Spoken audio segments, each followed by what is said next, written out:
श्री कृष्ण गोविंद हरे मुरारी, हे नाथ नारायण वासुदेवा।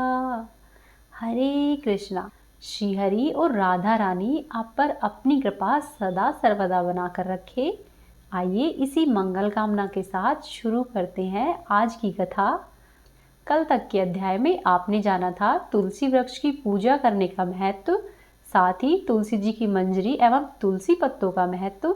इसके साथ ही कल के अध्याय में आपने यह भी जाना था कि आंवले के वृक्ष के नीचे भोजन करने का महत्व, आंवले का पूजन करने का महत्व।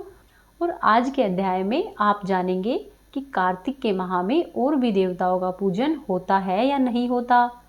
राजा पृथु कहते हैं कि हे नारद मुनि, आपने तुलसी के इतिहास, व्रत और महात्म्य के विषय में मुझे बहुत विस्तार से बताया है। अब आप कृपया करके मुझे यह भी बताइए कि क्या कार्तिक के मास में और भी देवताओं का पूजन होता है या नहीं होता। तब नारद मुनि बोले कि हे राजन, ध्यानपूर्वक सुनो। पूर्व काल की बात है, सह्य पर्वत पर करवीकर में धर्मदत्त नाम से विख्यात कोई धर्मज्ञ ब्राह्मण रहते थे। एक दिन कार्तिक के माह में भगवान विष्णु जी के समीप जागरण करने के लिए वे भगवान के मंदिर की ओर चल पड़े। उसी समय एक प्रहर रात बाकी थी। वह भगवान श्रीहरि विष्णु के पूजन की सामग्री अपने हाथ में लेकर आगे बढ़ा जा रहा था। रास्ते में उस ब्राह्मण ने देखा कि एक भयंकर राक्षसी उसकी ही तरफ आ रही है। उस राक्षसी का शरीर नंगा और मांस रहित था। उसके बड़े बड़े दांत और लपकती हुई जीभ, साथ ही उसके लाल लाल नेत्र थे, जिसको देखकर ब्राह्मण भय से थर्रा उठा। उसका सारा शरीर कांपने लगा। उस ब्राह्मण ने साहस करके उसके हाथों में पूजा की जो भी सामग्री थी तथा जो जल था उसी से राक्षसी के ऊपर प्रहार किया। उस ब्राह्मण ने हरि नाम का स्मरण करके तुलसी दल से मिले हुए उस जल से राक्षसी को मारा। इसके कारण उस राक्षसी का सारा पाप नष्ट हो गया और अब उस राक्षसी को सब कुछ याद आ गया कि उसने पूर्व जन्म में किन कर्मों को किया था, जिसके परिणाम स्वरूप आज उसकी यह गति है। उसने ब्राह्मण को देखकर दंडवत प्रणाम किया और इस प्रकार से कहा कि हे ब्राह्मण, मैं पूर्व जन्म के कर्मों के कारण इस दशा को प्राप्त हुई हूँ।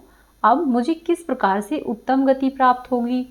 जब धर्मदत्त ने देखा कि यह राक्षसी तुम्हें प्रणाम कर रही है, तब वह बहुत आश्चर्यचकित हुआ और उससे पूछा कि किस कर्मों के कारण तुम इस दशा में पहुंची हो, तुम कहाँ की रहने वाली हो, तुम्हारा नाम क्या है और आचार व्यवहार कैसा है, ये सारी बातें मुझसे बताओ।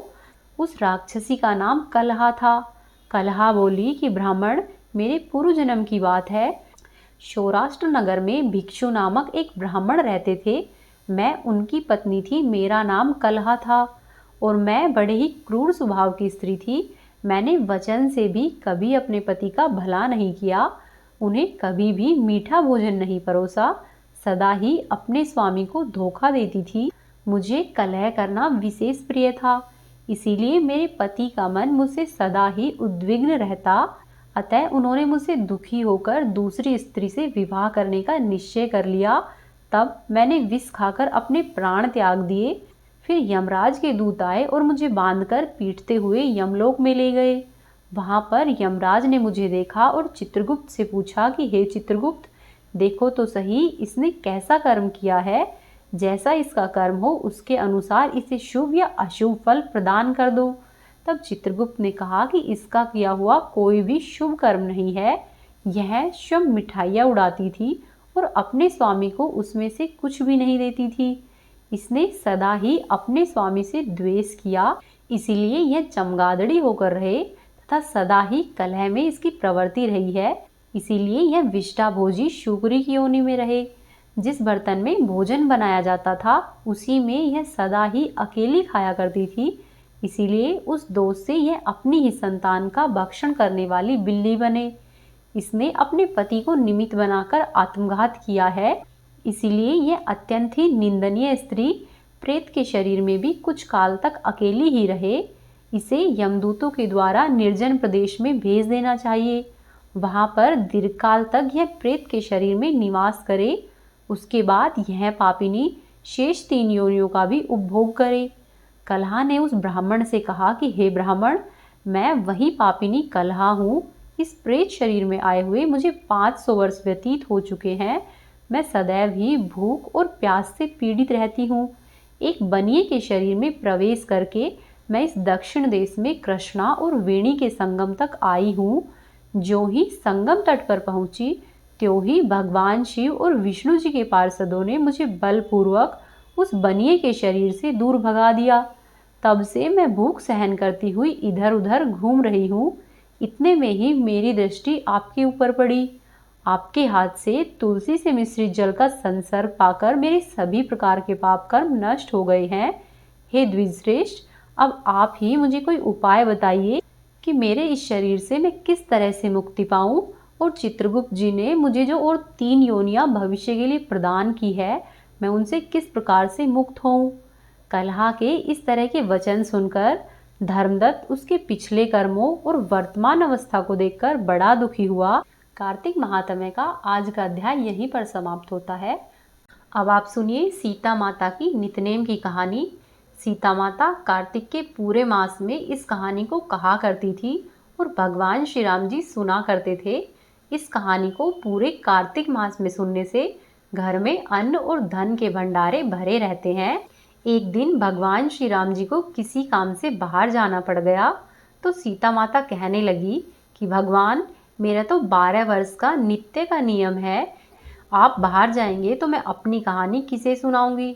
तब श्री राम जी ने कहा कि हे सीते, तुम ऐसा करना, बाहर कुएं की पाल पर जाकर बैठ जाना और वहां पर जो भी औरतें पानी भरने आएगी, तुम अपनी कहानी उसे सुना देना। सीता माता ने ऐसा ही किया। प्रभु श्री राम जी के जाने के बाद सीता माता कुएं की पाल पर जाकर बैठ गई। थोड़ी ही देर में वहां पर एक स्त्री आई। उस स्त्री ने रेशम की जरी की साड़ी पहन के रखी थी और उसने सोने का घड़ा ले रखा था। सीता माता उसे देखकर कहती है कि बहन, मेरा 12 वर्ष का नितनेम सुन लो। पर वह स्त्री बोली कि बहन, मैं तुम्हारा नितनेम सुनूंगी तब तक तो मैं अपने घर पर पहुंच जाऊंगी, और यदि मैं यहाँ पर नितनेम सुनने बैठी तो मुझे देर हो जाएगी और मेरी सास मुझसे लड़ेगी। मैं तुम्हारी कहानी नहीं सुन सकती। उसने ऐसा कहा और बिना कहानी सुने ही अपने घर पर चली गई। जब मैं अपने घर पर पहुंची तो उसकी रेशम की जरी की साड़ी फट गई और सोने का घड़ा मिट्टी के घड़े में बदल गया। जब उसकी सास ने देखा तो उसने पूछा कि बहू, तू ये किसका दोष अपने सिर पर लेकर आई है। तब बहू ने कहा कि माँ जी, मैंने कुछ नहीं किया। कुएं पर एक औरत बैठी थी, उसने कहानी सुनने के लिए कहा, लेकिन मैंने कहानी नहीं सुनी। मुझे लगता है उसी की वजह से मेरा ये हाल हुआ है। तब बहू की ऐसी बात सुनकर अगले दिन वही साड़ी और वही घड़ा लेकर उसकी सास कुएं की पाल पर गई। सास को वहीं पर सीता माता बैठी मिली तो माता सीता ने कहा कि बहन, मेरी नित्य नियम की कहानी सुन लो। तब सास बोली कि बहन, एक बार तो छोड़, मैं तो 4 बार तेरी कहानी सुनूंगी। फिर सीता माता कहानी कहने लगी कि राम आए, लक्ष्मण आए, देश के पुजारी आए, नित्य नेम का नेम लाए। आओ राम, बैठो राम, तपी रसोई जीमो राम, माखन मिश्री खाओ राम, दूध बतासा पियो राम, सूत के पल का मोठो राम, शाल दुसाला पोठो राम, शाल दुसाला ओढ़ो राम। जब बोलूं जब राम ही राम, राम सवारे सबके काम, खाली घर भंडार भरेंगे, सबका बेड़ा पार करेंगे। श्री राम जय जय राम। सास बोली कि बहन, कहानी तो बहुत अच्छी लगी। कहानी सुनकर वह सास घर पर चली आई और उसकी साड़ी फिर से पहले के जैसी ही बन गई और मिट्टी का घड़ा फिर से सोने के घड़े में बदल गया। तब बहू कहने लगी कि सासू माँ, आपने ये सब कैसे किया। तब सास ने कहा कि बहू, तू तो दोष लगा के आई थी और अब मैं दोष उतार कर आ रही हूँ। बहू ने फिर से पूछा कि माँ जी, वह कुएं वाली स्त्री कौन है। तो सास बोली कि वो तो सीता माता थी, वो पुराने से नया कर देती है, खाली घर में भंडार भर देती है, वह लक्ष्मी जी का घर में वास करा देती है, आदमी की जो भी इच्छा हो उसे पूरा कर देती है। तब बहू बोली कि माँ जी, ऐसी बात है तो वह कहानी मुझे भी सुना दो। फिर सास बोली कि ठीक है, तुम भी सुनो। और सास ने कहानी कहनी शुरू की। राम आए, लक्ष्मण आए, देश के पुजारी आए, नित्य नेम का नेम लाए, आओ राम बैठो राम, तपी रसोई जीमो राम, माखन मिश्री खाओ राम, दूध बताशा पियो राम, सूत के पलका मोठो राम, शाल दुशाला ओढ़ो राम, शाल दुशाला ओढ़ो राम, जब बोलूँ जब राम ही राम, राम सवारे सबके काम, खाली घर भंडार भरेंगे, सबका बेड़ा पार करेंगे, श्री राम जय जय राम। कहानी सुनकर बहू बोली कि माँ जी कहानी तो बहुत अच्छी है। तब सास ने कहा कि ठीक है, इस कहानी को अब से हम दोनों रोजाना ही कहा करेंगे। अब रोज का यह नियम बन गया। सास और बहू रोजाना सवेरे उठती, नहाती धोती, पूजा पाठ करती और फिर नित्य नेम की सीता माता की कहानी कहती। एक दिन उनके यहाँ पर एक पड़ोस की औरत आई और बोली कि बहन जी मुझे जरा सी आँच देना तो। तब वह बोली कि बहन अभी तक तो हमने आँच जलाई ही नहीं है। तब पड़ोसन ने कहा कि तुम लोग तो सुबह 4 बजे से उठ जाती हो और तब से अब तक क्या करती हो। तब वह बोली कि बहन हम उठकर पूजा करते हैं और फिर सीता माता की नित्यनेम की कहानी कहते हैं। पड़ोसन ने उनकी बात सुनकर कहा कि सीता माता की कहानी कहने से तुम्हें क्या मिला। तब वे बोली कि हे बहन, इस कहानी को कहने से घर में भंडारे भर जाते हैं, सारे काम सिद्ध होते हैं, मन की इच्छा पूरी होती है। तब पड़ोसन कहने लगी कि बहन ऐसी कहानी तो मुझे भी सुना दो। वह फिर बोली कि ठीक है, तुम भी कहानी सुनो। और इस तरह से सास ने पूरी कहानी पड़ोसन को कह सुनाई। कहानी सुनने के बाद पड़ोसन कहने लगी कि बहन कहानी तो मुझे बहुत अच्छी लगी। अब वह पड़ोसन भी सीता माता की नित्य नेम की कहानी रोजाना कहने लगी। कहानी कहने से सीता माता ने पड़ोसन के भी भंडारे भर दिए। अब तो पूरे मोहल्ले में नित्यनेम की कथा चल पड़ी और हर किसी की मनोकामना पूरी होने लगी। हे सीता माता, जैसे आपने उनके भंडारे भरे हैं वैसे ही आप हमारे भी भंडारे भरना। इस कहानी को कहने वाले, सुनने वाले और होकारा भरने वाले सबके भंडारे भर कर रखना। प्रेम से बोलिए सीता माता की जय। अब आप सुनिए कार्तिक माह में सुनी जाने वाली नित्य नियम की दूसरी कहानी। एक बार की बात है, एक गांव में एक लड़की अपनी माँ के साथ रहती थी। उसकी माँ हर रोज नित्य नियम की कथा कहती थी। एक दिन बेटी बोली कि माँ मैं भी नित्य नियम की कहानी कहूँगी। तो उसकी माँ ने कहा कि बेटी अब तो तू कहानी कह लेगी, लेकिन जब तेरी शादी होगी और तू ससुराल जाएगी तो वहाँ पर तेरी ये कथा कौन सुनेगा। लेकिन लड़की की जिद के आगे उसकी माँ की एक नहीं चली और वह भी नित्यनेम की कहानी कहने लग गई। धीरे धीरे समय बीता और जब विवाह योग्य हुई तो उसका विवाह कर दिया और विवाह करने के बाद वह ससुराल चली गई। ससुराल आने के बाद उसने अपना नित्य नियम जारी रखा। उसने एक एक करके सभी से कहा कि कोई मेरी नित्य नियम की कहानी सुन लो, लेकिन हर किसी ने कोई ना कोई बहाना बनाकर उसको टाल दिया। कोई भी उसकी नित्य नियम की कहानी नहीं सुनता था, जिसकी वजह से वह भूखी ही रह जाती। एक दिन उसने एक पड़ोसन से कहा कि बहन मेरी नित्य नियम की कहानी सुन लो। तो उसकी पड़ोसन ने कहा कि ठीक है बहन सुना दे। ऐसा कहकर उसकी पड़ोसन ने नित्य नियम की कहानी सुन ली और फिर कहानी सुनकर उस लड़की ने रोटी खाई। अब वह हर रोज पड़ोसन को अपनी नित्य नियम की कहानी सुनाती और उसके बाद ही खाना खाती। एक दिन उस लड़की की ननद ने उसकी सास से कहा कि माँ यह पड़ोसन के कहने से तो खाना खा लेती है, लेकिन जब हम खाने को कहते हैं तब यह नहीं खाती। तब सास ने कहा कि ठीक है, जब पड़ोसन अपने घर पर आए तो उसे मना कर देना।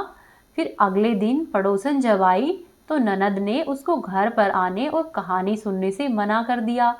पड़ोसन ने यह बात अपने घर पर जाकर अपने पति से कही तो उसका पति बोला कि जब उसकी सास मना करे तब तुम घर पर मत जाना, लेकिन अभी तुम उसके घर पर जाकर कहानी सुनती रहो। पड़ोसन ने ऐसा ही किया।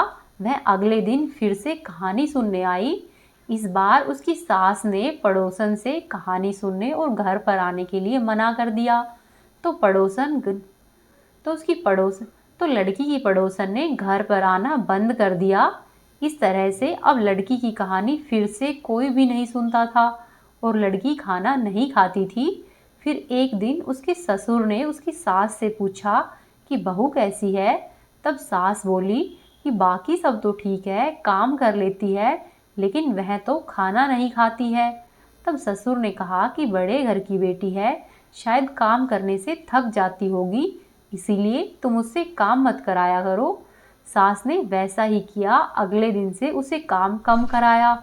लेकिन काम न करने पर भी बहू कुछ नहीं खाती, जिससे कि धर्मराज जी सकते में पड़ गए कि ऐसा क्या हो रहा है जो मेरा आसन डोल रहा है। धर्मराज जी ने कहा कि धरती पर ऐसी कौन सी नगरी है जहाँ पर एक प्राणी भोजन नहीं कर रहा है, उसे बुलाकर यहाँ पर लेकर आओ।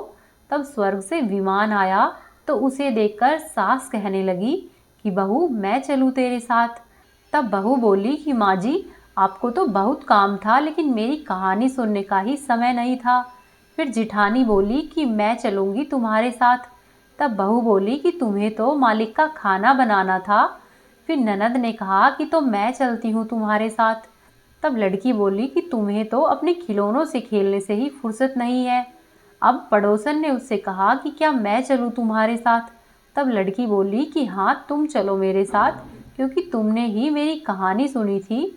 तब पड़ोसन अपने पति के पास गई तो उसका पति बोला कि तू तो बड़ी भाग्यशाली है जो जीते जी ही स्वर्ग में जा रही है। हे नित्य नियम बाबा, जैसा आपने उस लड़की को मोक्ष दिया है वैसे ही सबको देना। इस कहानी को कहने वाले, सुनने वाले और होकारा भरने वाले सब पर अपनी कृपा बनाकर रखना। प्रेम से बोलिए कार्तिक के ठाकुर की जय, राई दामोदर की जय। जय श्री हरि।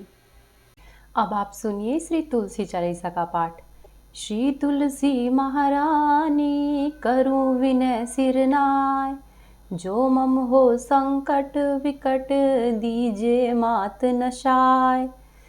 नमो नमो तुलसी महारानी, महिमा अमित न जाय बखानी। दियो विष्णु तुमको सम्माना, जग में छायो सुयस महाना। विष्णु प्रिया जय जयति भवानी, तीहु लोक की हो सुख खानी। भगवत पूजा कर जो कोई, बिना तुम्हारे सफल नहीं होई। जिन घर तव नहीं होए निवासा, उस पर करी विष्णु नहीं वासा। करे सदा जो तव नित सुमरिन, तेहि के काज होए सब पूरण। कार्तिक मास महात्म तुम्हारा, ताको जानत सब संसारा। तव पूजन जो करे कुआरी, पावे सुंदर वर सुकुमारी। कर जो पूजन नित प्रति नारी, सुख संपत्ति से होए सुखारी। वृद्धा नारी करे जो पूजन, मिले भक्ति होवे पुलकित मन।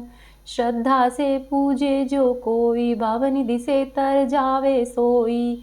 कथा भागवत यज्ञ करावे, तुम बिन नहीं सफलता पावे। छायो तब प्रताप जग भारी, ध्यावत तुम ही सकल चितधारी। तुम्ही मात यंत्रण तंत्रण, सकल काज सिद्धि होवे क्षण में। औषधि रूप आप हो माता, सब जग में तव यश विख्याता। देव ऋषि मुनि ओ तपधारी, करत सदा तव जय जयकारी।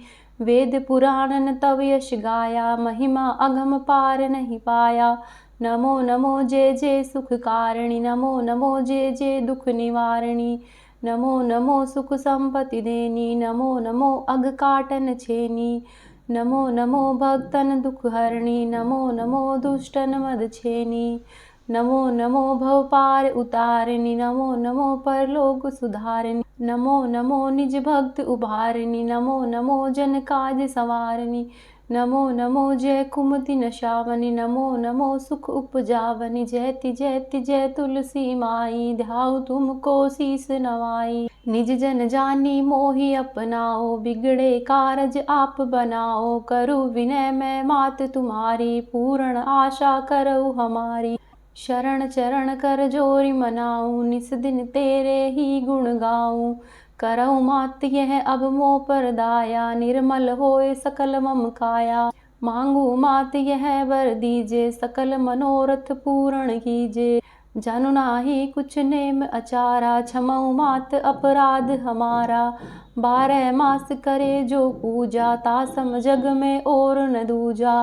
प्रथम ही गंगा जल मंगवावे, फिर सुंदर स्नान करावे। चंदन अक्षत पुष्प चढ़ावे, धूप दीप नैवेद्य लगावे। करे आचमन गंगा जल से, ध्यान करे हृदय निर्मल से।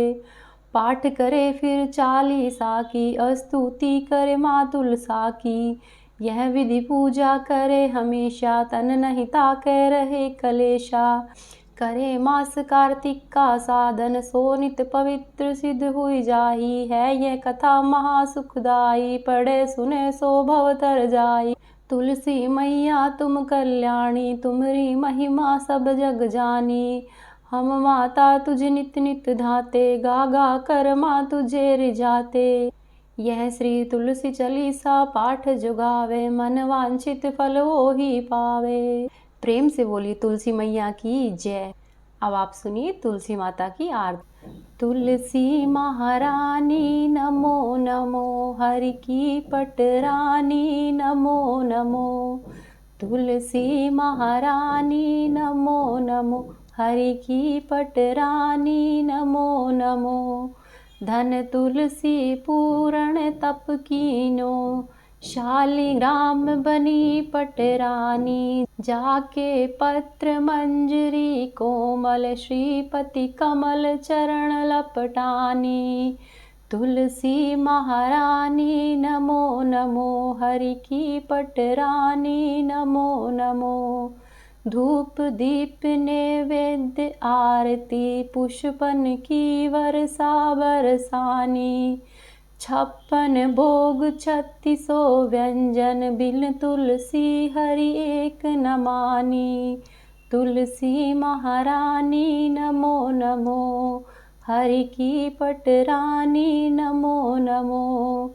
सब सखी मैया तेरा यश गावे, भक्ति दान दीजे महारानी। तुलसी महारानी नमो नमो, हरि की पटरानी नमो नमो।